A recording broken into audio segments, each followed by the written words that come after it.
តងនឹងលោកត្រាំអរគុណប្រធានាធិបតីចិននិងរុស្ស៊ីដែលមិនអំពុលទុកអាមេរិកកាលជាប់ដៃវាយអ៊ីរ៉ង់ថ្ងៃនេះគឺមេដឹកនាំរបស់អាមេរិកគឺលោកដូណាល់ត្រាំបានទៅ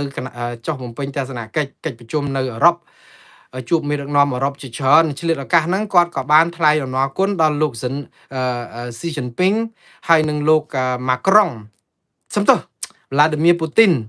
អរគុណមេដឹកនាំចិននិងមេដឹកនាំរុស្ស៊ីដែលជាខ្លើមរៈរបស់អ៊ីរ៉ង់តែលោកត្រាំអរគុណនេះក្នុងន័យថាប្រទេសពីរនេះអត់អំពុលទុកអាមេរិកនៅពេលដែលអាមេរិកកំពុងជាប់ដៃជាមួយអ៊ីរ៉ង់ថាប្រទេសពីរនេះឈរនៅកណ្ដាលគាត់ថាល្អនឹងរកស៊ីមួយគ្នាបានត្រូវរើគ្នាបានព្រោះអីគាត់ភ័យដែរខ្លាចចិនហើយនិងរុស្ស៊ីលូកដៃជួយអ៊ីរ៉ង់អាចធ្វើឲ្យអាមេរិកពិបាកប៉ុន្តែដល់ពេលចិនហើយនិងរុស្ស៊ីអត់ក្អកអត់ជួយអ៊ីរ៉ង់នៅកណ្ដាលលោកត្រាំគាត់ថាល្អអញ្ចឹងធ្វើជាមិត្តនឹងគ្នាបានទៀតព្រោះអត់អំពុលទុកគាត់បាទនេះគឺជារឿងនយោបាយឯងបងប្អូនចុងក្រោយគឺអនុសារណៈនៃការយោគយល់គ្នា14ចំណុចរវាងអាមេរិកនិងអ៊ីរ៉ង់ពុំមានចែងអំពីការផ្លាស់ប្ដូររបបផ្ដាច់ការអ៊ីរ៉ង់នោះទេបាទបងប្អូនឥឡូវនេះគឺប្រហែលថ្ងៃមុនអាមេរិកនិងអ៊ីរ៉ង់ចុះហត្ថលេខាពីការឈប់បាញ់មានសន្តិភាពប៉ុន្តែដើម្បីចុះជាលាយលក្ខណ៍អក្សរជាផ្លូវការហ្មងគេចាំដល់ថ្ងៃសុក្រស្អែកនេះចុះនៅឯប្រទេសស្វីសពេលដែលលោកត្រាំគាត់ទៅហ្នឹងគាត់ចុះប៉ុន្តែឥឡូវនេះគឺរដ្ឋមន្ត្រីក្រសួងការបរទេសអ៊ីរ៉ង់បានបង្ហាញហត្ថលេខាលោកត្រាំហើយនឹងអ៊ីរ៉ង់ចុះហើយនៅអឺរ៉ុបហ្នឹងមួយគឺ MOU អនុសារណៈនៃការយោគយល់គ្នាដែលមាន14ចំណុចតើ14ចំណុចហ្នឹងមានអីគេខ្លះបងប្អូនខ្ញុំអានឲ្យបងប្អូនស្ដាប់បន្តិចចុះប៉ុន្តែអត់មានចំណុចនិយាយពីការស្ដារប្រទេសអ៊ីរ៉ង់ឲ្យផុតពីរបបផ្ដាច់ការទេ14ចំណុចហ្នឹងគឺនិយាយឲ្យខកចិត្តទៀតទី1បញ្ឈប់ការបាញ់គ្នាគ្រប់មុខព្រួញទាំងអស់ដោយទាំងលីបង់ទៀតអាហ្នឹងគឺគេសន្យាគ្នាអញ្ចឹងហើយកន្លែងហ្នឹងមួយគឺអ៊ីស្រាអែលអត់ពេញចិត្តទេប៉ុន្តែគេទៅហើយទី2គោរពកិច្ចការផ្ទៃក្នុងរបស់អ៊ីរ៉ង់អាមេរិកអត់លូកដៃកិច្ចការផ្ទៃក្នុងអ៊ីរ៉ង់នេះចំណុចនេះឯងដែលធ្វើឲ្យអ្នកដែលមិនពេញចិត្តនឹងអាកិច្ចព្រមព្រៀងនេះវាធ្វើឲ្យគេគិតថាលោកត្រាំវាយចុះវាយឡើងដែលចង់ដូររបបអ៊ីរ៉ង់ឥឡូវនេះស្រាប់តែបានកិច្ចព្រមព្រៀងរឿងឈប់តែបមាណូមួយលេងអ៊ីរ៉ង់ចាត់ចែងប្រាច់ការអីយ៉ាងម៉េចឲ្យនៅដដែលនេះរឿងនេះគ្រោះថ្នាក់ដែរទី3គឺពជាពេល60ថ្ងៃដើម្បីដោះស្រាយអារឿងដែលនៅសេសសល់នឹងឲ្យចប់បានន័យថាឈប់បាញ់នឹងឲ្យនៅចរចា60ថ្ងៃទៀតដើម្បីនៅសេសសល់ប្រមាណហ្នឹង4គឺអាមេរិកត្រូវតែដកកប៉ាល់ចម្បាំងរបស់ខ្លួនឲ្យអស់ចេញពីមាត់ច្រក Hormuz ដើម្បីឲ្យកប៉ាល់ចេញចូលបានដោយស្រួល5តកតងនឹងច្រកសមុទ្រ Hormuz នេះគឺនឹងបើកជាសាធារណៈអ៊ីរ៉ង់អត់យកលុយតែប៉ុណ្្នឹងឯងហើយតែអ៊ីរ៉ង់អ្នកចាត់ចែងក៏អត់យកលុយ6លុយសម្រាប់សាងសង់អ៊ីរ៉ង់ឡើងវិញស្ថាបនាអ៊ីរ៉ង់ឡើងវិញគឺមានទឹកប្រាក់300,000 លានដុល្លារក៏ប៉ុន្តែយើងអត់មានចង់និយាយថា300,000 លានដុល្លារហ្នឹងគឺអាមេរិកថាអត់មានលុយអាមេរិកមួយរៀលទេគឺជាគម្រោងសន្យាពីប្រទេសសម្ព័ន្ធមិត្តអាមេរិកដើម្បីជួយអ៊ីរ៉ង់300,000 លានដុល្លាររឿងនេះគឺខាងអ្នកតំណាងរាស្ត្រនៅអាមេរិកអីជាប្រអាមេរិកកំពុងតែចោទប្រកាន់លោកត្រាំថាសុំកលុំជាមួយអ៊ីរ៉ង់ទៅយកលុយទៅជួយអ៊ីរ៉ង់300,000 លានតែលោកត្រាំក៏ថាអត់មានទេ300,000 លាននេះគឺជាលុយរបស់ប្រទេសដទៃអត់លុយអាមេរិកទេតែជួយស្ដារអ៊ីរ៉ង់ឡើងវិញ7ទណ្ឌកម្មលើអ៊ីរ៉ង់ត្រូវបិទបញ្ចប់ត្រឹមហ្នឹងទណ្ឌកម្មប្រេងទណ្ឌកម្មអត់ឲ្យលក់ទំនិញអ៊ីរ៉ង់ទណ្ឌកម្មផ្លូវទូតផ្លូវអីត្រូវលើកទាំងអស់8ឈប់ផលិតអាវុធបរមាណូអាវុធបរមាណូនេះគឺអ៊ីរ៉ង់ព្រមឲ្យតាមការចង់បានរបស់លោកត្រាំក៏ប៉ុន្តែត្រូវការចរចាគ្នារយៈពេលយូរទៀតគ្រាន់តែថាជាគោលការណ៍ឈប់ផលិតអាវុធបរមាណូ9និង10គឺរក្សាស្ថានភាពដដែលឲ្យនៅដដែលនេះអា10នេះរក្សាស្ថានភាពដដែលឲ្យនៅដដែលហ្នឹងគឺបានន័យថាម៉េចគឺអាកម្មវិធីបរមាណូដែលមានហ្នឹងឲ្យនៅសិនគ្រាន់តែថាមិនផលិតថែមមិនកសាងថែម11ថាវិការដែលបង្កក់ពីអ៊ីរ៉ង់ទាំងអស់ដែលមានទំហំទឹកប្រាក់25,000 លានដុល្លារត្រូវប្រគល់ឲ្យអ៊ីរ៉ង់វិញឲ្យយកទៅប្រើប្រាស់បាន12មិញហ្នឹង11 12ដល់14 គឺត្រូវគ្រប់គ្រងនិងតាមដានការចរចាបង្ហើយនឹងក្នុងរយៈពេល60ថ្ងៃហ្នឹងបាទមានតែប៉ុណ្្នឹងបងប្អូនឃើញទេឥឡូវគេថាចោះអាមេរិកថាសន្យាជាមួយប្រទេសអ៊ីរ៉ង់សន្យាមួយប្រជាពលរដ្ឋដែលមេដឹកនាំអ៊ីរ៉ង់សម្លាប់ប្រហែល4-50000នាក់អាពេលធ្វើបាតកម្មដើម្បីស្ដាររបបនេះថាអាមេរិកនឹងចោះទៅជួយឥឡូវអត់ទាន់មានតិចទៀតប្រជាពលរដ្ឋអ៊ីរ៉ង់នឹងសួរលោកត្រាំថាអង្កលដូមេដឹកនាំប៉ុន្តែលោកត្រាំអាចឆ្លើយយ៉ាងខ្លីថាមេដឹកនាំដូក៏ដូចមិនដូក៏ដូចដូដែរព្រោះអីស្លាប់ក្បាលម៉ាស៊ីនដឹកនាំចង់អស់ហើយអញ្ចឹងទៅបងប្អូនចាំមើលតទៅទៀតខ្ញុំមិនដឹងរឿងនេះដល់កម្រិតណាទេគ្រាន់តែថាមានប្រជាពលរដ្ឋមួយចំនួនខកចិត្តថាដូចជាអត់មានបានតាមការសន្យានៅក្នុងការផ្លាស់ប្ដូររបបអ៊ីរ៉ង់ហ្នឹងឲ្យដុំកំភួនទៅរកសិទ្ធិមនុស្សប្រជាធិបតេយ្យសោះគឺហាក់បីដូចជាច្បោលត្រូវគ្នារកស៊ីជាមួយគ្នាកេងចំណេញប្រេងហ្នឹងគឺវាចប់ត្រឹមប៉ុណ្្នឹងអញ្ចឹងបាទឡាជួសបន្លាយន្តហោះ drone អ៊ុយក្រែនវាយប្រហាររោងចក្រចម្រាញ់ប្រេងដល់ទីក្រុងមូស្គូប្រទេសរុស្ស៊ីជាលើកទី2នៅក្នុងសប្តាហ៍នេះបាទនេះគឺជាបន្លាជួបបន្លាមែនហើយបងប្អូនដោយសារតែអ៊ុយក្រែនក្នុងតែមួយសប្តាហ៍ចាប់ផ្ដើមបាញ់ drone ដែលមានរយៈចម្ងាយដល់ទៅរាប់ពាន់គីឡូដីហ្នឹងគឺបញ្ជាទៅគំតិចអាគារជាច្រើននៅប្រទេសរុស្ស៊ីគឺទីក្រុងមូស្គូហ្នឹងតែម្ដងដល់ទីក្រុងមូស្គូហើយគំតិចរោងចក្រចម្រាញ់ប្រេងកាតលើកទី2ហើយអានេះគេហៅថាបន្លាជួបបន្លាហ្នឹងគឺធ្វើឲ្យរុស្ស៊ីគាត់ដឹងថាអ្នកសាបព្រោះខ្យល់រមែងទទួលផលជាព្យុះសង្គ្រាឥឡូវក៏ទទួលផលអញ្ចឹងដាក់មកក្តាំងមកហើយរុស្ស៊ីនឹងធ្លាប់តែដាក់គ្រាប់ក្តាំងទៅអ៊ុយក្រែនដែរកាលមុនគ្នាទុនដៃទុនជើងឥឡូវគេអាចផលិត drone បានអាហ្នឹងឲ្យដឹងប្រឹងខ្ញុំមិនលើកទឹកចិត្តឲ្យមានការសម្លាប់គ្នាអញ្ចឹងទៀតទេក៏ប៉ុន្តែរុស្ស៊ីបើសិនជាអ៊ុយក្រែនធូរដៃហ្នឹងគឺវាយគ្នាតតែដេកអត់មានអ្នកជួយទៀតព្រោះសហគមន៍អឺរ៉ុបគ្រាន់តែបានស្រែកអីចឹងទៅប៉ុន្តែអឺរ៉ុបគេជួយជាគ្រាប់ជារំសេវអាមេរិកក៏បានជួយជាសភាវុធយោធាអីដែរអញ្ចឹងហើយឥឡូវនេះអ៊ីរ៉ង់មានណែអ៊ុយក្រែនមានលទ្ធភាពធ្វើកជ្រួចខ្លួនឯងធ្វើ drone ខ្លួនឯងទៅក៏អាចនឹងទប់ហើយខ្ញុំជឿថារឿងនេះធ្វើឲ្យរុស្ស៊ីដេកអត់លក់ហើយហើយក្របធ្លាក់ហ្នឹងធ្លាក់ចំថ្ងៃដែលជួបប្រជុំមានលោកហ៊ុនម៉ាណែតលោកអនុទិនច័ន្ទវរៈគុលនិងមេដឹកនាំអាស៊ានផ្សេងទៀតជួបនៅក្នុងជំនួបកំពូលរុស្ស៊ីអាស៊ាននៅឯទីក្រុងមូស្គូហ្នឹងឲ្យដឹងខ្លួនបាទបើសិនជានេះជួយប្រាប់ទៅសហគមន៍អន្តរជាតិថាអ៊ីរ៉ង់មានសិទ្ធិការពារខ្លួនហើយលោកសេឡិនស្គីគាត់និយាយថាទម្លាក់គ្រាប់ជ្រៅចូលដល់ប្រទេសរុស្ស៊ីនេះមិនមែនជាអំពើខុសច្បាប់ទេគឺជាសិទ្ធិការពារខ្លួនដែលត្រឹមត្រូវព្រោះ4ឆ្នាំហើយដែលរុស្ស៊ីទម្លាក់គ្រាប់ចូលក្នុងដែនអធិបតេយ្យអ៊ីរ៉ង់អ៊ុយក្រែនស្លាប់មនុស្សច្រើនណាស់អត់ត្រូវច្បាប់ផងហេតុអីក៏រុស្ស៊ីទម្លាក់បានឥឡូវគេទម្លាក់វិញឲ្យរុស្ស៊ីរៀងវិញបាទរឿងនេះខ្ញុំចិត្តតែគិតថាបន្តិចទៀតនៅពេលដែលរុស្ស៊ីចាប់ផ្ដើមទុនដៃទុនជើងហើយចាប់ផ្ដើមឲ្យគាត់ឃើញពលទុកបែបនេះជៀសមិនផុតពីការដែលចូលតុចរចាទេរុស្ស៊ីតតែអញ្ចឹងហើយចរចានេះអ៊ីរ៉ង់សំទោសអ៊ុយក្រែនអាចមានសិទ្ធិដាក់កំហិតឲ្យរុស្ស៊ីដកទាហានដកទ័ពចេញទាំងអស់ពីកន្លែងគ្រប់គ្រងក្នុងដែនដីប្រទេសអ៊ុយក្រែនដែលអ៊ុយក្រែនមកដល់ពេលនេះអត់មានចុះហត្ថលេខាអ្នកណានឹងហ្នឹងឯងដូច្នេះរុស្ស៊ីជៀសមិនផុតពីដកទ័ពហ្នឹងឯងបើអត់ដកអ៊ុយក្រែននឹងទម្លាក់គ្រាប់អញ្ចឹងទៀតសង្គ្រាមនេះគឺនឹងល្អមើលជាងមុនឆ្ងាយណាព្រោះអីលើកមុនឃើញតែរុស្ស៊ីទម្លាក់ទៅអ៊ីរ៉ង់ទៅអ៊ុយក្រែនគ្នាអត់ហ៊ានតឥឡូវគ្នាតអត់មានសហគមន៍អន្តរជាតិណាថ្កោលទោសទេព្រោះអង្គការសហប្រជាជាតិក៏អត់ថ្កោលទោសអ៊ីរ៉ង់ណែអ៊ុយក្រែនកើតដែរព្រោះអី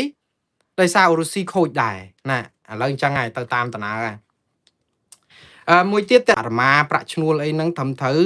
អញ្ចឹងទៅគាត់ទៅនៅតែរងគ្រោះដដែលក៏ប៉ុន្តែអ្វីដែលគួរឲ្យកត់សម្គាល់ហើយជាការគួរឲ្យកោតសរសើរខ្ញុំពិតជាសរសើរមនុស្សនៅក្នុងក្រសួងការងារដែរមករយៈពេលចុងក្រោយនេះហាក់បីដូចជាបើកឱកាសចំហជាងការងើបមួយវាយមួយឬក៏វាយដំច្រំធាក់អ្នកដាក់ញត្តិណាគឺគាត់ចេញមកទទួលញត្តិនេះជាការកែប្រែល្អមួយគួរឲ្យសាទរឲ្យបន្តធ្វើដូច្នេះទៀតខ្ញុំលើកទឹកចិត្តឲ្យមន្ត្រីក្រសួងការងារធ្វើដូច្នេះទៀតយកញត្តិគេមកដោះស្រាយមិនដោះស្រាយអីក៏ដោយតែចេញមកទទួលឲ្យកិត្តិយសអំពីសិទ្ធិសេរីភាពរបស់ប្រជាពលរដ្ឋដែលមានកង្វល់ជាងការដែលបិទទ្វារចាក់សោមិនចេញមកឲ្យមនុស្សមកបង្ក្រាបខ្ញុំថានេះគឺជាជំហានវិជ្ជមានមួយគួរឲ្យសាទរហើយបន្តធ្វើតទៅទៀតខ្ញុំមិនរំពឹងថាការចេញមកទទួលញត្តិពីខាងក្រុមអ្នកតវ៉ាឬប្រធានសហជីពនេះនឹងមានដំណោះស្រាយអីទេប៉ុន្តែជាចំណុចល្អមួយបង្ហាញអំពីសុឆន្ទៈរបស់រដ្ឋាភិបាលនិងក្រសួងការងារក្នុងការចង់ដោះស្រាយបញ្ហាកុំឲ្យឃើញតែវាយដំច្រំធាក់ដែរនេះគឺជារបត់ល្អមួយបន្តធ្វើឲ្យល្អសន្សំពិន្ទុទៀតខ្ញុំលើកសរសើរនិយាយឲ្យស្មោះ លោកធ្វើត្រូវខ្ញុំលើកសរសើរហើយការដែលគាត់ទទួលញត្តិហ្នឹងញត្តិបានមកពីលោកវុនពៅហើយនឹងតំណាងឲ្យសហជីពរបស់ក្រមសេដ្ឋកិច្ចក្រៅប្រព័ន្ធនេះដែលពួកគាត់បានទទូចឲ្យរដ្ឋាភិបាលកម្ពុជាផ្ដល់សច្ចាប័នលើអនុសញ្ញាស្ដីពីសិទ្ធិពលកម្មអន្តរជាតិឬការងារអន្តរជាតិ ILO ហ្នឹងតកតនឹងលក្ខខណ្ឌស្មើភាពគ្នាដោយកម្មករក្នុងវិស័យដទៃអញ្ចឹងយើងឃើញក្រុមអ្នកធ្វើការតាមផ្ទះហ្នឹងកាលពីព្រឹកថ្ងៃទី16 2ថ្ងៃឯព័ត៌មាននេះរៀងប្អូនបន្តិចឯបងប្អូនតែរវល់ពេកអត់បានយកផ្សាយឲ្យគាត់ព្រឹកថ្ងៃទី16ហ្នឹងគឺគាត់បានយកញត្តិទៅដាក់ក្រសួងការងារហើយដើម្បីឲ្យរដ្ឋាភិបាលកម្ពុជាពន្លឿនការផ្ដល់សច្ចាប័នលើអនុសញ្ញា ILO C189 ដែលតម្រូវឲ្យរដ្ឋជាសមាជិកផ្ដល់សិទ្ធិនឹងការពារសិទ្ធិស្មើគ្នាដល់អ្នកបម្រើការតាមផ្ទះអ្នកបម្រើការតាមផ្ទះនេះត្រូវគេធ្វើទុកបុកម្នេញច្រើនណាស់បងប្អូនគេមើលរំលងលំមដល់ពេលដែរហើយដូច្នេះគឺឲ្យដូចគ្នាទៅនឹងវិស័យដទៃទៀតដែរគាត់បានលើកឡើងដូច្នេះនៅក្នុងការដែលចង់បានរបស់គាត់ព្រោះអីអនុសញ្ញា189ហ្នឹងគឺធានាកម្មករធ្វើការតាមផ្ទះហ្នឹងគាត់មានលក្ខខណ្ឌការងារត្រឹមត្រូវធានាមានការឈប់សម្រាកប្រាក់ឈ្នួលមានអបបរមាឲ្យបានត្រឹមត្រូវហើយធានាកម្មករធ្វើការតាមផ្ទះហ្នឹងគឺគាត់ដូចថាបើចំណាក់ស្រុកទៅធ្វើការនៅកុំឲ្យធ្វើការនៅបរទេសបើយើងមានគោលការណ៍ច្បាស់លាស់ហ្នឹងគឺបើតាមលោកវុនពៅគាត់ថាជួយទប់កម្មករកុំឲ្យចំណាក់ស្រុកឬក៏រងការជួញដូរអីចឹងជួញដូរមនុស្សអីចឹងបាទ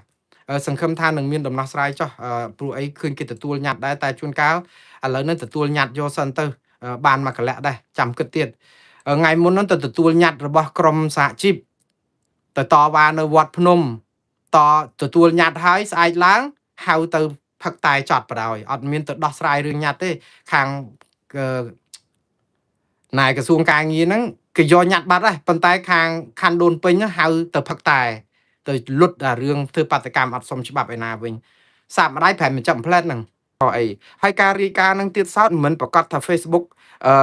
យកបិទចោលទៀតព្រោះអីនៅពេលដែលយើងរាយការណ៍ទៅពីអត្ថបទណាមួយឬក៏កណនី Facebook ឬក៏ទំព័រ Facebook របស់លោកហ៊ុនសែនដែលមានអំពើហិង្សាភាពហិង្សាហ្នឹងវាខុសនឹងក្រមសីលធម៌ស្តង់ដាររបស់សហគមន៍នៃអ្នកប្រើប្រាស់បណ្ដាញសង្គម Facebook ក៏ពិតមែនក៏ប៉ុន្តែវាអាចមានក្រុមជាខុសនិករបស់លោកហ៊ុនសែនអ្នកគ្រប់គ្រងរបស់លោកហ៊ុនសែនហ្នឹងចូលមក recommend បានន័យថាអង្វរ Facebook អីចឹងមេតាហ្នឹងកុំឲ្យលុបវិញចឹងដូច្នេះចំនួនហ្នឹងវាអាចបទាញបតុងគ្នា Facebook អាចច្បោកច្បល់នឹងអ្នករាយការណ៍ឲ្យបិទនិងអ្នករាយការណ៍ឲ្យបើកក៏ប៉ុន្តែជាលទ្ធផលដោយសារតែអំពើហិង្សានេះគឺជាអំពើហិង្សាពិតប្រាកដជាក់ស្ដែងដែលមាននៅលើបណ្ដាញសង្គម Facebook របស់លោកហ៊ុនសែនកាលពីដើមខែមករាមែននោះគឺគណៈកម្មការត្រួតពិនិត្យខ្លឹមសារនិងអត្ថបទផុសផ្សាយនៅលើបណ្ដាញសង្គម Facebook របស់ក្រុមហ៊ុនមេតានេះគឺក្រុមហ៊ុន Facebook នេះគឺគេបានព្យួរគណនីរបស់លោកហ៊ុនសែនអស់6ខែបងប្អូនកាលហ្នឹងគេអត់តបិទទេបានន័យថាគេព្យួរគណនី6ខែនេះគឺជាការពមៀនធំណាស់មិនមែនតែលោកហ៊ុនសែនទេត្រូវបានគេព្យួរសូម្បីតែលោក Donald Trump នៅសហរដ្ឋអាមេរិកនេះក៏ Facebook គេធ្លាប់ព្យួរឥឡូវគាត់ឈប់ប្រើតែ Facebook អី Twitter នេះក៏ធ្លាប់បិទគណនីរបស់លោកហ៊ុនសែនលោក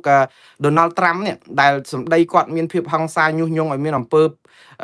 កាប់សម្លាប់គ្នាអីចឹងទៅធ្វើឲ្យក្រុមហ៊ុន Twitter កម្មវិធី Twitter ឥឡូវដូរទៅ X គេបិទគាត់ចោលយូរហើយតាទៅតែលោក Elon Musk ដែលជាណែនាយក Tesla ហើយជាក្លើមរៈរបស់លោក Donald Trump ហ្នឹងដែលទិញក្រុមហ៊ុន Twitter ហ្នឹងមកដូរទៅជាក្រុមហ៊ុន X តម្លៃ$40,000 លានហើយដល់ពេលគាត់ជាម្ចាស់ Tesla ហើយត្រូវគ្នាស្និទ្ធស្នាលជាមួយនឹងលោក Donald Trump ក៏បើកគណនី Twitter ហ្នឹងឲ្យលោក Donald Trump ប្រើវិញទៅក៏ប៉ុន្តែដោយសារតែលោក Donald Trump ធ្លាប់គេបិទយូរហើយគាត់ឈប់ប្រើ Twitter ហ្នឹងទៅទៀតឥឡូវនេះគាត់ទៅប្រើគណនី True Social ឯណាថ្មីដាច់ដោយឡែកមួយ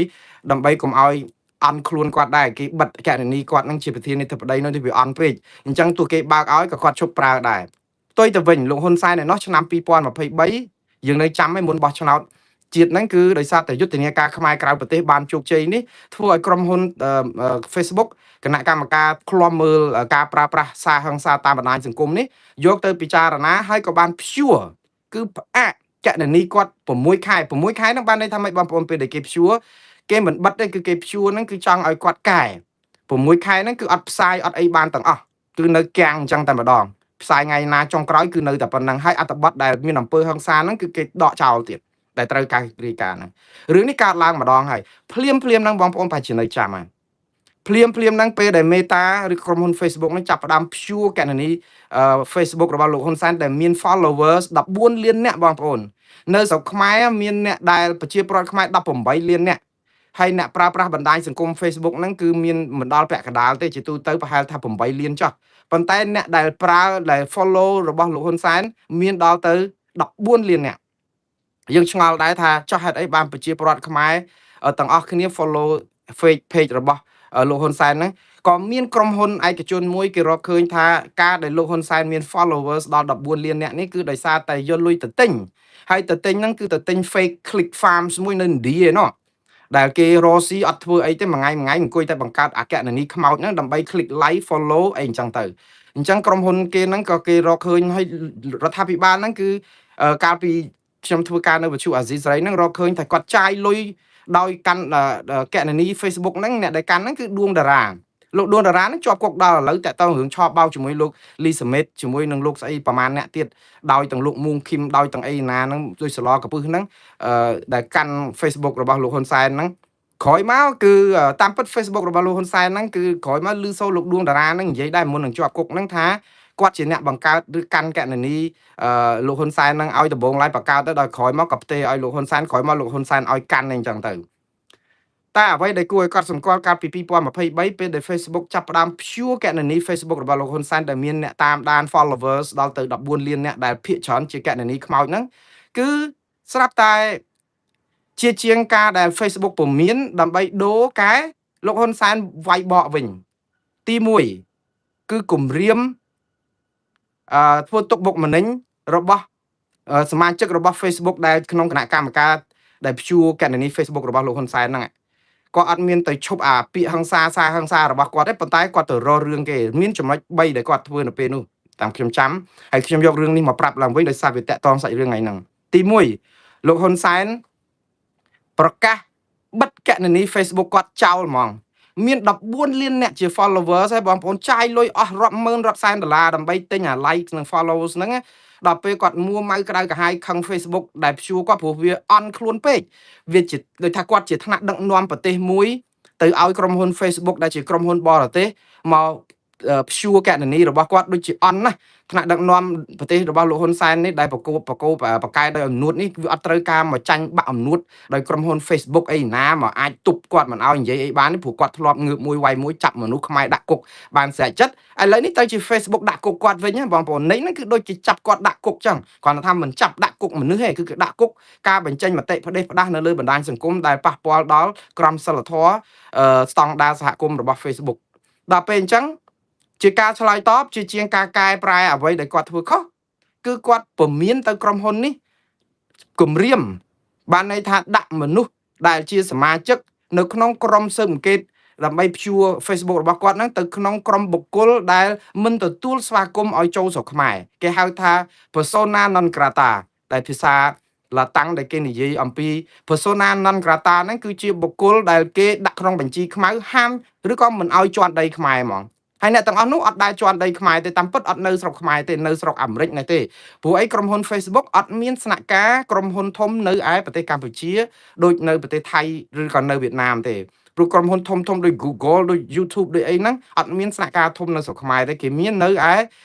ប្រទេសវៀតណាមនិងថៃខ្ញុំមិនដឹងថារឿងអីបានអ្នកទាំងអស់នោះអត់ទៅរកស៊ីនៅស្រុកខ្មែរទេចឹងអត់មានស្នាក់ការកណ្ដាលរបស់ក្រុមហ៊ុនធំនេះនៅស្រុកខ្មែរទេដូច្នេះមានតែក្រុមស៊ើបអង្កេតហ្នឹងនៅស្រុកអាមេរិកហើយអញ្ចឹងបានជាលោកហ៊ុនសែនពុំមានគម្រាមដាក់មនុស្សដែលរករឿងបិទ Facebook គាត់តាមការរាយការណ៍របស់ខ្មែរក្រៅស្រុកហ្នឹងឲ្យទៅជាបុគ្គលដែលក្នុងបញ្ជីខ្មៅហាមជន់ដីខ្មែរអាហ្នឹងគឺជាការពមៀនរបស់គាត់ហើយក្រសួងប្រៃសណីនិងទូរគមនាគមន៍កម្ពុជាហ្នឹងគឺបើថាមានបុគ្គលិក Facebook អីណាតំណាងអីនៅស្រុកខ្មែរគឺបដិញ្ញចាញ់ទៀតក៏ប៉ុន្តែបងប្អូនដោយសារពួកគាត់អត់មានស្នាក់ការអីនៅស្រុកខ្មែរអាសាគម្រាមហ្នឹងវាគ្រាន់តែជាការស្អំចិត្តលួងចិត្តដើម្បីប្រាប់ថាប្រទេសកម្ពុជាជារដ្ឋអធិបតេយ្យមួយមេដឹកនាំមិនគួរណាក្រុមហ៊ុន Facebook របស់អាមេរិកនេះមកហ៊ានអីណាចាប់គាត់ដាក់គុកផ្នែកមនសិការគាត់ការនិយាយគម្រាមកំហែងមនុស្សបានតាមអំពើចិត្តអញ្ចឹងទេគាត់អត់អាចឲ្យធ្វើអញ្ចឹងបានអញ្ចឹងតែគម្រាមអញ្ចឹងទៅប៉ុន្តែវាអត់បានផលអីទេដោយសារអីអ្នកទាំងអស់នោះមិននៅស្រុកខ្មែរហើយវាធ្វើឲ្យមុខមាត់គេឈ្មោះកម្ពុជាហ្នឹងអាស្រូវលើឆាកអន្តរជាតិទៀតតាក់តងនឹង រឿងគេបិទកណនីមេដឹកនាំខ្មែរដូចលោក Donald Trump ដែរហើយដល់ពេលអញ្ចឹងទៅបិទ6 ខែហើយលោកហ៊ុនសែនដំបងឡើយគឺគាត់ថាបាច់នៅសម្មែនបិទ6 ខែផ្អាកឬក៏ព្យួរ6 ខែលោកថាមិនបាច់ព្យួរទេបិទបដ ாய் គាត់ឈប់ប្រើមកគាត់ប្រកាសឈប់ប្រើបាទគាត់ចិត្តសឿងដែរគាត់ប្រកាសឈប់ប្រើ Facebook ដែលមានមនុស្ស follower 14 លានអ្នកដែលចំណាយលុយអស់មួយកណ្ដោក្នុងការទិញ click likes and follows ហ្នឹងអញ្ចឹងណាក៏ប៉ុន្តែស្រាប់តែប្រហែលខែក្រោយមកលេចលោកដួងតារានេះដែលជាអ្នកកាន់ Facebook របស់លោកហ៊ុនសែនហ្នឹងមកថ្លែងសារប្រាប់ថាឥឡូវនេះគឺមិនបិទទេមិនលុបចោលមិន delete account ហ្នឹងទេព្រោះអីលោកយកអាហ្នឹងមកកាន់វិញទៅព្រោះលោកខំបកកើតពីមុនមកអីអញ្ចឹងខំប្រឹងជួយកែទប់លោកហ៊ុនសែនដើម្បីការពារកិត្តិយសនិងសេចក្តីថ្លៃថ្នូរមេដឹកនាំខ្មែរកុំឲ្យបាក់មុខពេកអីអញ្ចឹងទៅកែមកប្រាប់ថាគាត់មកជួយយកមកវិញក៏មិនបិទមិនអីដែរអញ្ចឹងទៅតែលោកហ៊ុនសែនក៏ថាជប់ប្រើអា Facebook ហ្នឹងអីទៀតអញ្ចឹងទៅហើយចាប់ផ្ដើមលើកទឹកចិត្តឲ្យប្រជាពលរដ្ឋខ្មែរមន្ត្រីរាជការប្រើអា Cool App អីគេណានោះដែលជា app បង្កើតថ្មីដោយក្រមរដ្ឋាភិបាលកម្ពុជាសំណុកគ្រប់គ្រងឆ្លប់យកការមន្ត្រីអ្នកណាមួយនៅក្នុងស្រុកហ្នឹងដែលចូលក្នុងអា Cool App ហ្នឹងគឺដូចចូលលុបគេអញ្ចឹងព្រោះអីប្រព័ន្ធ Facebook ឬក៏ Telegram ឬក៏ Signal ឬក៏ WhatsApp គឺជាប្រព័ន្ធ encrypted បានន័យថាប្រព័ន្ធដែលយើងជជែកគ្នាហ្នឹងគ្មាននរណាលួចស្ដាប់សារយើងបានទេសូម្បីតែគេអាច hack ចូលទៅស្ដាប់សារដែលឆ្លើយឆ្លងគ្នាបានសារទាំងអស់នោះគឺត្រូវបានគេ encrypted ពាក្យថា encrypt បានន័យថាក្រុមហ៊ុនធំមេនេះគឺជាកែឯកសារទាំងអស់នោះឲ្យទៅជាតកៅទឹកដែលយើងស្ដាប់ទៅអត់លឺអីឲ្យកោតឲ្យយកជាការបានទេដើម្បីការពារការតាក់ទងគ្នាកុំឲ្យអ្នកណាម្នាក់តាមធ្វើទុកបុកម្នេញដូច្នេះប្រព័ន្ធនេះមានសុវត្ថិភាពខ្ពស់បំផុតមិនអាចអ្នកណាមកលួចស្ដាប់មិនអាចម្នាក់មកលួចសម្លេងឬអីលើកឡើងតែម្ចាស់កណនីហ្នឹងភ្លេច password ឲ្យទៅយកឲ្យក្រុមហ៊ុនទូរស័ព្ទណាគេបើកឲ្យទៅឲ្យគេលួចចូលគេលួចស្ដាប់ទេបើថាឲ្យអ្នកណាផ្សេងទៀតអត់មាន password អត់មានអីដែលជាអ្នកដតីចូលលួចស្ដាប់នៅក្នុងប្រព័ន្ធនេះស្ដាប់អត់បានទេប្រព័ន្ធនេះគេរឹងមាំណាស់គឺគេធ្វើបើសិនជាគេធ្វើអញ្ចឹងមិនមែនគេល្បីដល់សពថ្ងៃហ្នឹងទេដោយសារតែភាពអស្ចារ្យនៅក្នុងការ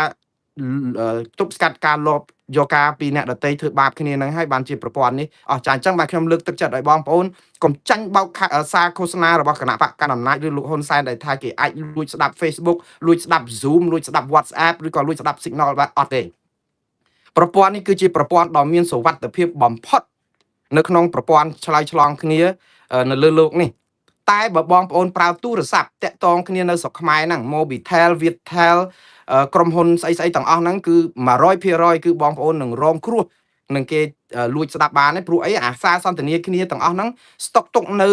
ក្រុមហ៊ុនមេមួយគឺក្រុមហ៊ុន Mobitel ក្រុមហ៊ុន Viettel អីហ្នឹងដែលរដ្ឋាភិបាលគេចង់ទៅយកមកស្ដាប់ពេលណាក៏បានដែរឲ្យតែគេចង់ស្ដាប់ព្រោះអាទាំងអស់ហ្នឹងតែយើងនិយាយគ្នារឿងយើងផ្ញើសារអីហ្នឹងគឺចូលទៅក្នុងប្រព័ន្ធ store ទុកទិន្នន័យរបស់គេហើយដោយសារប្រព័ន្ធច្បាប់របស់យើងធូររលុងអ្នកណាក៏លួចចូលមើល data សូម្បីបុគ្គលិកក្រុមហ៊ុនហ្នឹងក៏លួចស្ដាប់សំឡេងយើងបានដែរ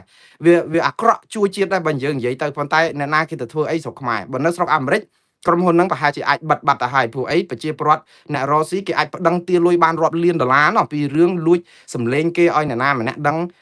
អញ្ចឹងណាប៉ុន្តែស្រុកខ្មែរយើងដឹងហើយច្បាប់យើងវាអស្ចារ្យលើសគេហើយយើងធ្វើអីក៏ចម្លែកលើសគេដែរក៏ប៉ុន្តែនៅអញ្ចឹងបានម្ដងទៀតអាប្រព័ន្ធនេះគឺមិនអាចលួចស្ដាប់បានទេតែប្រព័ន្ធទូរស័ព្ទនៅក្នុងស្រុកគឺអាចលួចស្ដាប់បានឥឡូវនេះនៅពេលដែលលោកដួងតារាយកអាហ្នឹងមកកាន់វិញគាត់ថានេះជារបស់គាត់បង្កើតពីដើមមកលោកហ៊ុនសែនឥឡូវនេះលោកដួងតារាជាប់គុកបាត់ហើយអញ្ចឹងបានន័យថា Facebook ដែលលោកហ៊ុនសែនប្រកាសថាឈប់ប្រើដែលគេព្យួរ6 ខែអា6 ខែហ្នឹងវាចប់ហើយបងប្អូនព្រោះតាំង2023នោះអញ្ចឹងបានន័យថាវាចប់ការព្យួរការអីប៉ុន្តែជាការព្រមានមួយដ៏ចាស់ដៃអំពីការប្រព្រឹត្តបំពានរបស់លោកហ៊ុនសែនហើយគឺគេក៏មានទោសទណ្ឌភាពមិនរៀងចាលដែរបងប្អូនអាភាពមិនរៀងចាលហ្នឹងគឺលោកហ៊ុនសែននឹងរងការបិទកណនីនេះម្ដងទៀតព្រោះឥឡូវគាត់យកទៅប្រើវិញព្រោះលោកដួងតារាជាប់គុកបាត់ហើយហ្នឹងកណនីហ្នឹងគឺវិលទៅលោកហ៊ុនសែនប្រើឃើញគាត់ប្រហោះសារទៅនិយាយតែឈ្មោះភាសាគាត់រាល់ដល់អាចមាននរណាកាន់ឲ្យប៉ុន្តែជាអ្វីដែលលោកហ៊ុនសែនជាអ្នកសរសេរជាអ្នកដែលឲ្យយោបល់អីចឹងបានន័យថាជាម្ចាស់កម្មសិទ្ធិរបស់លោកហ៊ុនសែនដដែលទេ Facebook ហ្នឹង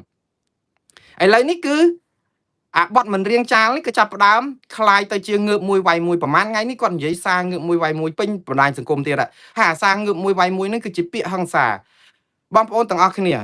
ចឹងបានខ្ញុំតែងតែប្រាប់បងប្អូនថាយើងកុំទៅរកវិធីស្អីទៅធ្វើបដិវត្តពណ៌ទៅផ្ដួលរំលំរដ្ឋាភិបាលអីអាហ្នឹងកុំឲ្យដងដាវទៅលោកហ៊ុនសែននៅក្នុងការបង្ក្រាបក៏ប៉ុន្តែយើងប្រើគេហៅអាវុធដ៏ស័ក្តិសិទ្ធិបំផុតដែលយើងមានណាគឺទី1អាវុធអហិង្សា អាវុធធ្វើត្រូវតាមរដ្ឋធម្មនុញ្ញនិងច្បាប់ត្រឹមត្រូវលោកហ៊ុនសែនបង្ក្រាបទាញច្បាប់ឲ្យយឺតកស៊ូក៏យឺតចុះព្រោះគាត់អ្នកខុសសហគមន៍អន្តរជាតិគេថ្កោលទោសគាត់ប៉ុន្តែយើងត្រូវតែអនុវត្តវិធានការអហិង្សាដោយសន្តិវិធីហើយធ្វើតាមរបៀបស្របច្បាប់ទៀតដូចរឿងចឹងយើងរាយការណ៍អ្នកណាសម្ដីបាតផ្សាពាលាប៉ោឡាយសវឹងខួបជេរបតិចគ្នាបងប្អូនរាយការណ៍ខ្ញុំនឹងធ្វើវីដេអូមួយពួកឯងមានសំណងពរច្រើនណាបងប្អូនសួរថាចុះបើរាយការណ៍នឹងប្រជាពលរដ្ឋអត់ដឹងផងទៅចុចរាយការណ៍ទៅ Facebook ឬក៏ YouTube អាម៉េចខ្ញុំនឹងធ្វើវីដេអូខ្លីមួយដើម្បីប្រាប់ថាបើឃើញវីដេអូណាមួយក្រុម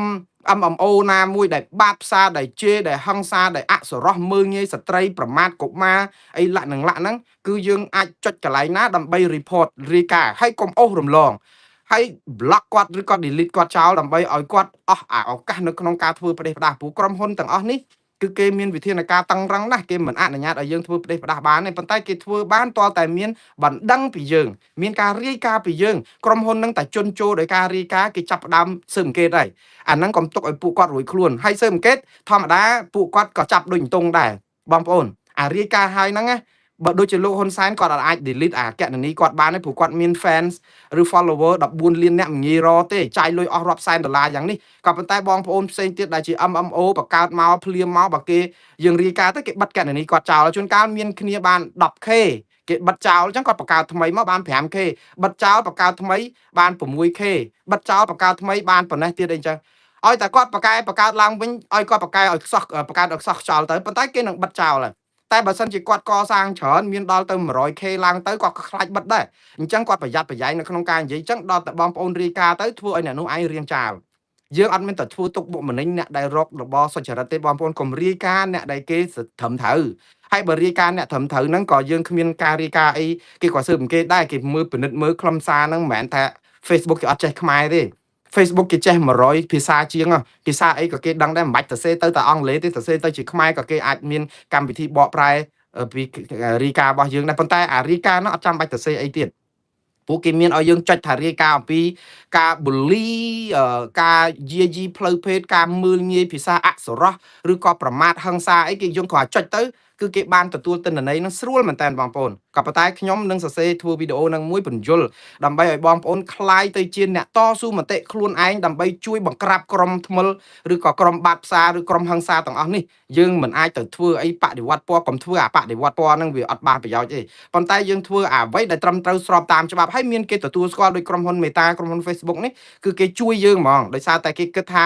អ្នកនោះឯងប្រព្រឹត្តផ្ដេសផ្ដាសបើគេរកឃើញថាផ្ដេសផ្ដាសគេស៊ើបអង្កេតគឺគេបិទហើយគឺគេព្យួរអញ្ចឹងទៅរឿងនេះគឺជារឿងបានជោគជ័យហើយឲ្យក្រុមបាតផ្សារក្រុមប៉ោឡាយពាលាអីទាំងអស់ហ្នឹងគឺបិទឲ្យចិត្តឈឹងទៅអសិលធម៌អសរោះអីហ្នឹងជាងការបងប្អូនអូសរំលងឬ share គឺបងប្អូន report ចឹងទៅយូរទៅខ្សត់ហើយបងប្អូនខ្សោះហើយអ្នកទាំងអស់នេះបានចិត្តដោយសារតែបងប្អូនអត់រាយការណ៍តែរាយការណ៍រាល់អត្ថបទរាល់អីរំខានគឺនៅក្នុងប្រព័ន្ធទិន្នន័យរបស់ Facebook ហ្នឹងឬក៏ប្រព័ន្ធផ្សព្វផ្សាយសង្គមហ្នឹងគេមានរបាយការណ៍អំពីរឿងអាស្រូវរបស់យើងដែលគេរាយការណ៍រហូតព្រោះមិនមែនសុកគេចេះតែរាយការណ៍មកទេប៉ុន្តែគេក៏ពិនិត្យមើលដែរតើការរាយការណ៍ហ្នឹងគឺជាការរាយការណ៍ពីកណនីខ្មោចកណនីបំផ្លាញអីទេហើយអ្នកដែលរាយការណ៍បំផ្លាញហ្នឹងជួនកាលជួយឲ្យកណនីគេហ្នឹង Facebook ទៅជាអត់ទៅស៊ើបអង្កេតទៅវិញទេព្រោះអីជាហៅថាការរាយការណ៍របៀបបំផ្លាញជាពិសេសគឺក្រុមឃោសនិកគណៈបកប្រជាជនកម្ពុជាដែលមករាយការណ៍កណនី Facebook ណាមួយដែលជាកណនីថ្លៃថ្នូរត្រឹមត្រូវសោះឧទាហរណ៍តែយើងអត់ពេញចិត្តហើយយើងចេះតែរាយការណ៍គេផ្ដេសផ្ដាស់ទៅកុហក Facebook ថាអ្នកនឹងឯងជាឃោសនិកជាអ្នកដែលក្បត់ជាតិអីអញ្ចឹងចេះតែថាទៅ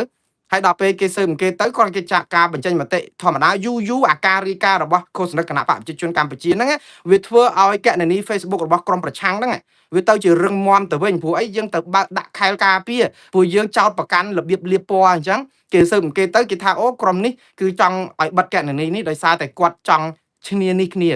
គេមិនមែនចេះតែបិទទេបងប្អូនហើយបើបិទហើយដោយប្រការណាមួយក៏យើងតវ៉ាទាមទារសុំឲ្យគេបើកមកវិញបានដែរដោយសាររបស់យើងអត់ហិង្សាអត់ជេរប្រមាថអញ្ចឹងហើយបងប្អូនអ្នកដែលគ្រប់គ្រងគណៈបកប្រឆាំងហ្នឹងក៏កសាងអត្តចរិតរបស់ខ្លួនហ្នឹងឲ្យប្រយ័ត្នផងកុំឲ្យមានអាដានមួយដែលយើងជេរបចោបតិចគ្នាអញ្ចឹងទៅដល់ពេលគេរាយការណ៍មកត្រូវគេបិទរបស់យើងគេព្យួររបស់យើងដែរអាហ្នឹងអញ្ចឹងណាស្អាតដូចគ្នាលាងសម្អាតដូចគ្នាហើយជួយគ្នា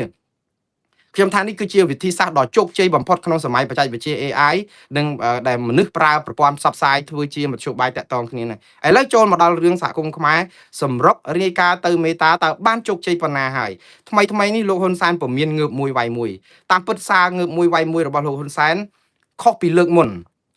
គាត់វាយមួយអត់រើសមុខទេលើកនេះគាត់ថាវាយមួយងើបមួយគឺដោយអ្នកណាក៏ដោយឲ្យតែធ្វើបដិវត្តពណ៌ព្រោះរំលំការដឹកនាំរបស់គាត់តាមពិតហេតុផលរបស់គាត់អាចថាសមស្របនៅក្នុងន័យថាគាត់ថាបើអ្នកណាចង់ប្រកួតប្រជែងការបោះឆ្នោតដោយសេរីត្រឹមត្រូវនឹងយុត្តិធម៌អត់មានប្រកួតប្រជែងរបៀបបដិវត្តពណ៌ឬក៏ផ្ដួលរំលំទេអាហ្នឹងក៏អត់វាយមួយងើបមួយទេក៏តែគាត់ងើបមួយវាយមួយអ្នកដែលមានបដិវត្តពណ៌តែអាការរាយការណ៍ទៅក្រុមហ៊ុន Facebook នេះណាឲ្យតែលឺពាក្យមួយវាយមួយហ្នឹងគឺជាអំពើហិង្សាយើងអត់និយាយអញ្ចឹងបានទេនៅក្នុងប្រព័ន្ធ Facebook ហ្នឹងព្រោះអីពាក្យហិង្សាបែបនេះដាក់ទៅវាយប្រហារធ្វើបាបធ្វើទុកបុកម្នេញមនុស្សវាយដំហ្នឹងគឺ Facebook ឲ្យតែរាយការណ៍ទៅគឺគេស៊ើបអង្កេតហើយបើស៊ើបអង្កេតអាចថាលោកហ៊ុនសែនគាត់បាននិយាយអញ្ចឹងប៉ុន្តែគាត់មានដានមួយដែលគេធ្លាប់ព្យួរគាត់6ខែ2023ម្ដងអានេះគេហៅបាត់ល្មើសមិនរៀងចាលការប្រព្រឹត្តបទល្មើសដដែលអត់រៀងចាលក៏ជាប់គុកនៅស្រុកខ្មែរហ្នឹងឃើញដូចលោកកើតសរាយដូចលោករងឈុនអីដែលអត់ខុសសោះយកគាត់ដាក់គុកចេញមកវិញគាត់ធ្វើរឿងដដែលព្រោះអត់ខុសតែចោទពីបទមិនរៀងចាលអាហ្នឹងរឿងផ្សេងតែរឿងនេះគឺរឿងបទល្មើសមិនរៀងចាលនេះ Facebook គេអាចចាត់ការដែរខ្ញុំឃើញសារជាច្រើនតាមបណ្ដាញសង្គម Facebook ថ្ងៃនេះដែលបងប្អូនចែកផ្សាយហើយខ្ញុំនឹងអានសារមួយចំនួនអំពីថាតើបងប្អូនធ្វើនេះបានផលប៉ុណ្ណាបាទខ្មែរក្រៅស្រុកសម្រុករាយការណ៍ពាក្យហិង្សាលោកហ៊ុនសែនទៅក្រុមហ៊ុនមេតាឬក៏ Facebook ឃើញនៅតាមបណ្ដាញសង្គម Facebook នេះគឺជាពិសេសគឺសារចេញពីអ្នកស្រីមូសុខហួរដែលជាប្រធានចលនាខ្មែរដើម្បីប្រជាធិបតេយ្យ KMD បាទអ្នកស្រីមូសុខហួរគឺជាតំណាងរាជគណៈបក្សសង្គ្រោះជាតិពីដើមឡើយមកណាដោយសារតែគេរំលាយគណៈបក្សសង្គ្រោះជាតិ55កៅអីរំលាយគណៈបក្សសង្គ្រោះជាតិចោលហើយផ្ដំទាទោសគាត់សពបែបយ៉ាងហ្នឹងគឺគាត់នៅនិរទេសខ្លួននៅក្រៅប្រទេសមិនអាចចូលស្រុកបានទេឥឡូវអ្នកស្រីក៏ធ្លាប់ធ្វើជារដ្ឋមន្ត្រីក្រសួងកិច្ចការនារីកាលពីជំនាន់យូរហើយជាអ្នកនយោបាយមួយរូបដែលកំពុងតែបំពេញកិច្ចការងារនេះតស៊ូមតិយ៉ាងច្រើននៅលើឆាកអន្តរជាតិក៏ប៉ុន្តែថ្មីនេះ